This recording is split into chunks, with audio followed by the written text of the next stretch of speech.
Wherever you go, whatever you do, throw a little at it. Omax, Vest and Briefs.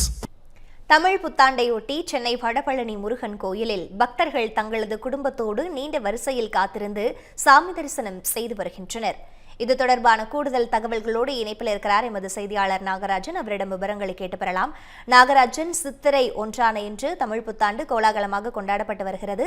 இந்த நிலையில் வடபழனி முருகன் கோயிலில் பக்தர்களின் வருகை எவ்வாறாக இருக்கின்றது, அங்கு என்னென்ன மாதிரியான ஏற்பாடுகள் எல்லாம் செய்யப்பட்டிருக்கிறது, பதிவு பண்ணுங்க. முதலாவதாக தமிழ் புத்தாண்டு நல்வாழ்த்துக்கள் பிரித்தா இளவரசன் அண்ட் தமிழ் ஜனம் நேயர்களுக்கும் தமிழ் புத்தாண்டு நல்வாழ்த்துக்கள். இன்றைக்கி ஒரு ஸ்பெஷலான டே. இந்த சித்திரை முதல் நாளான இன்று குறிப்பாக தமிழ் வருடத்தில் 60 ஆண்டுகளில் ஒரு ஆண்டு அப்படின்னு சொல்லக்கூடிய பிரபவ ஆண்டாக இந்த ஆண்டை கொண்டாடப்பட்டு வரக்கூடிய சூழலில் இன்றைய தினம் இந்த முதல் நாள் தொடங்கி இருக்கிறது. தமிழ் புத்தாண்டு அப்படின்னாலே குறிப்பாக தமிழர் பாரம்பரிய அடிப்படையில் தமிழ் கடவுளான முருகனை தரிசிக்கிறது அப்படிங்கிறது வழக்கம். அப்படி இருக்கிறப்ப சென்னையில் வடபழனி ஆண்டவர் கோவிலில் இன்றைய தினம் தமிழ் புத்தாண்டு அப்படிங்கிறது வெகு விமர்சையாக கொண்டாடப்பட்டு வருது. ஏராளமான பக்தர்கள் இங்கே வெற்றிவேல் முருகனுக்கு அரோகரா முழக்கமிட்டு முருகப்பெருமான காலையிலிருந்தே வரிசையில் நின்று தரிசனம் பண்ணிட்டு இருக்காங்க. குறிப்பாக கடந்த ஆங்கில புத்தாண்டு அன்னைக்கு நம்ம பார்த்தோம், தங்க காசு உருவத்தில் முதல்வர் நம்மளுடைய மூலவரை வடிவமைச்சிருந்தாங்க, அலங்காரம் பண்ணியிருந்தாங்க. இன்றைக்கும் அதே போல் ஒரு அலங்காரமானது தோற்றமளிக்கக்கூடிய நிலையில் பக்தி பரவசத்தோட ஏராளமான பக்தர்கள் இங்கே சாமி தரிசனம் பண்ணுறதை பார்க்குறோம். நம்ம பக்தர்கள்ட்டே பேசலாம். தரிசனம் எப்படி இருந்துச்சு? இன்றைக்கான அந்த ஸ்பெஷல் டே, முருகனுக்கும் ஸ்பெஷல் டே, உங்களுக்கும் ஸ்பெஷல் டே, எப்படி இருந்துச்சு தமிழ் புத்தாண்டு தரிசனம்? நல்லா இருக்கு. ரொம்ப எல்லாருக்கும் ஆசீர்வாதம் கிடைக்கணும். இந்த தமிழ் புத்தாண்டில் ரொம்ப மகிழ்ச்சியாக இருக்கணும். மக்கள்லாம் ரொம்ப சந்தோஷமாக இருக்குது. எத்தனை வருஷமாக வடபழனி ஆண்டவர் கோயிலுக்கு வரீங்க? இது எத்தனாவது வருஷம் தமிழ் புத்தாண்டுக்கு? தமிழ் புத்தாண்டுக்கு இது 12வது வருஷம். இப்போ 48 நாளாக தொடர்ந்து வந்துட்டுருக்கேன். உங்களுக்கு எப்படி இருந்துச்சு தமிழ் புத்தாண்டு தரிசனம், முருகப்பெருமானை பார்த்தது? ரொம்ப நல்லா இருந்தது. நாங்கள் வருஷம் நாங்கள் இங்கே பக்கத்துலேயே இருக்கிறதால வருஷம் இங்கே வந்துடுவோம். கண்டிப்பாகவே எங்களுக்கு தரிசனம் ஈஸியாகவே டக்குன்னு கொடுத்துடுவார். எல்லாரும் நல்லா இருக்கட்டும். தமிழ் புத்தாண்டு நல்வாழ்த்துக்கள். குறிப்பாக ஒவ்வொரு வருஷம் ஒவ்வொரு ரெசல்யூஷன் வைப்போம். தமிழ் புத்தாண்டு அன்னைக்கு ரெசல்யூஷன் வைக்கிறதுங்கிறது இப்போ சமீப காலமாக மக்கள் மனசில் இன்னும் வழக்கமாயிட்டு இருக்கு.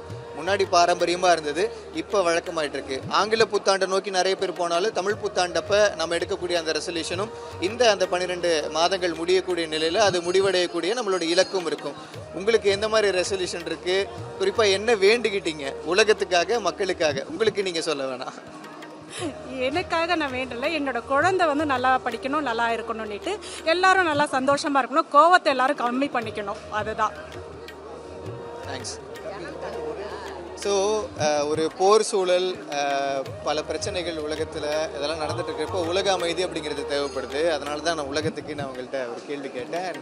என்னுடைய பிரார்த்தனையும் நிச்சயமாக அதுவாக தான் இருக்கும். என்னுடைய பிரார்த்தனையும் அதுவாக தான் இருக்கும். அதுவும் தமிழ் புத்தாண்டு அன்னைக்கு இப்படி ஒரு சிறப்பான நாளில் முருகப்பெருமான தரிசனம் செய்யக்கூடிய நிகழ்வில் ஏராளமானோர் பங்கேற்று திருச்செந்தூர், பழனி உள்ளிட்ட பல இடங்களில் சாமி கும்பிடுற மாதிரி இங்கே வடபழனி ஆண்டவர் கோயிலையும் காலையிலிருந்தே வரிசையில் நின்று ஏராளமான பக்தர்கள் சாமி தரிசனம் செஞ்சுட்டு வராங்க. திருக்கோயில் நிர்வாகம் சார்பாகவும் மூலவர் சந்நிதியில் கடவுளை தரிசனம் செய்வதற்கும் அதே போல் உற்சவர் தரிசனம் செய்வதற்கும் பல ஏற்பாடுகள் செய்யப்பட்டிருக்கு. வரிசையில் நின்று ஒழுங்குபடுத்தி காவல்துறையினரும் உங்களுக்கு ஒத்துழைப்பு கொடுத்து பக்தர்களுக்கு சாமி தரிசனம் செய்வதற்கான ஏற்பாடுகளை சிறப்பாக செஞ்சுருக்காங்க. பிரீதா, மாநிலம் முழுவதும் தமிழ் புத்தாண்டு கோலாகலமாக கொண்டாடப்பட்டு வருகின்றது. வடபழனி முருகன் கோயிலில் இருக்கக்கூடிய நிலவரங்களை வழங்கியமைக்கு நன்றி நாகராஜன். தமிழ் புத்தாண்டையொட்டி உலக பிரசித்தி பெற்ற பிள்ளையார்பட்டி கற்பக விநாயகர் கோயிலில் பக்தர்கள் சிறப்பு தரிசனம் மேற்கொண்டனர். இது தொடர்பான கூடுதல் தகவல்களோடு இணைப்பில் இருக்கிறார் எமது செய்தியாளர் சசிரேகா. தற்பொழுது தமிழ் புத்தாண்டையொட்டி பிள்ளையார்பட்டி கோயிலில் இருக்கக்கூடிய சிறப்புகள் என்னென்னவாக பார்க்கப்படுகின்றது? அங்கு இருக்கக்கூடிய கள தகவல்கள் என்னவாக இருக்கின்றன?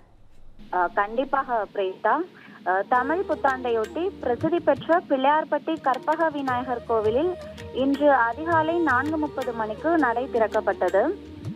சிறப்பு பூஜைகள் நடைபெற்றதை தொடர்ந்து தங்க கவசத்தில் மூலவர் பக்தர்களுக்கு காட்சியளித்தார். வெள்ளி மூஷிக வாகனத்தில் உற்சவர் எழுந்தருளினார். பின்னர் நாதஸ்வரம் முழங்க வெள்ளி பல்லக்கில் கோயிலில் இருந்து சிவனின் பிரதிநிதியாகிய அங்குஜ தேவரும் விநாயகரின் பிரதிநிதியாகிய அஸ்திர தேவரும் புறப்பாடாகி கோவிலில் குலப்படித்துறைக்கு வந்தருள உள்ளனர்.